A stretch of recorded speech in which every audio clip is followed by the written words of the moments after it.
నమస్తే. ఈరోజు మనం రాజ్యాంగంలోని ఒక ఆసక్తికరమైన అంశం ఆర్టికల్ 139 గురించి, దాని రిట్ అధికారాల విస్తరణ గురించి లోతుగా విశ్లేషిద్దాం. మన చట్టపరమైన హక్కులకు ఎప్పుడైనా ముప్పు వస్తే వాటిని ఎలా రక్షించుకోవాలో ఎప్పుడైనా ఆలోచించారా? దీనికోసం రాజ్యాంగంలో కొన్ని అద్భుతమైన సాధనాలున్నాయి. అవే ఈ రిట్స్. మన హక్కులను కాపాడేందుకు కోర్టులు జారీ చేసే అత్యంత శక్తివంతమైన రాజ్యాంగ అస్త్రాలువి. హెబియస్ కార్పస్, మాండమస్, ఇలా మొత్తం 5 ప్రధాన రిట్స్ మనకు బలమైన రక్షణ కవచాలుగా నిలుస్తాయి.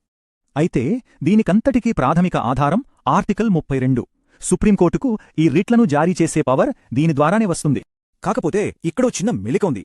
ఆర్టికల్ 32 పవర్ కేవలం మన ప్రాథమిక హక్కుల రక్షణకు మాత్రమే పరిమితం. మరి ప్రాథమిక హక్కులు కాకుండా ఇతర సాధారణ చట్టపరమైన హక్కుల ఉల్లంఘన జరిగితే పరిస్థితి ఏంటి? ఎవరిని ఆశ్రయించాలి? సరిగ్గా ఇక్కడే మన రాజ్యాంగం ఒక అద్భుతమైన ఎక్స్పాన్షన్ ప్యాక్ ఇచ్చింది. అదే ఈ ఆర్టికల్ 39. ఈ రెండింటి మధ్య తేడా చాలా సింపుల్.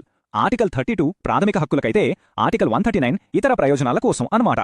సుప్రీంకోర్టు పరిధిని కేవలం ప్రాథమిక హక్కులకే కాకుండా మరింతగా విస్తరించే పవర్ను ఈ ఆర్టికల్ 139 పార్లమెంటుకిస్తుంది.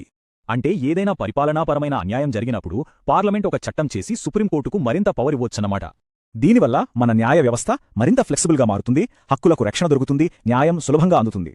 ఓవరాల్గా చూస్తే ఇది పౌరుల హక్కులను కాపాడటమే కాకుండా మొత్తం రాజ్యాంగ యంత్రాంగాన్ని మరింత శక్తివంతం చేస్తుంది. థియరీ బాగానే ఉంది, కానీ ప్రాక్టికల్గా కోర్టులు దీన్ని ప్రస్తుతం ఎలా ఉపయోగిస్తున్నాయో ఒక్కసారి చూద్దాం. వాస్తవమేంటంటే నేటికి సుప్రీంకోర్టు దాదాపు పూర్తిగా ఆర్టికల్ 32 కింద ఉన్న అధికారాలపైనే ఆధారపడి పనిచేస్తోంది. ఎందుకంటే ఆర్టికల్ 139 అనేది ఆటోమేటిక్ పవర్ కాదు, అది కేవలం పార్లమెంట్కు అధికారాన్నిచ్చే ఒక ఫ్రేమ్వర్క్ మాత్రమే. సరే, ఇప్పటివరకు మాట్లాడుకున్న ఈ ఆసక్తికరమైన అంశం నుండి మనం ప్రధానంగా గుర్తుంచుకోవాల్సిన పాయింట్స్ ఏంటంటే, పార్లమెంటు రిట్ పవర్స్ పెంచగలదు.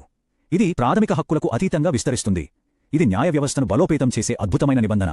ముగింపుగా చెప్పాలంటే ఆర్టికల్ 139 అనేది ఒక బ్రహ్మాస్త్రం లాంటిది. మరి భవిష్యత్తులో మన పార్లమెంటు ఈ అస్త్రాన్ని మరింతగా ఉపయోగిస్తుందంటారా? ఆలోచించండి.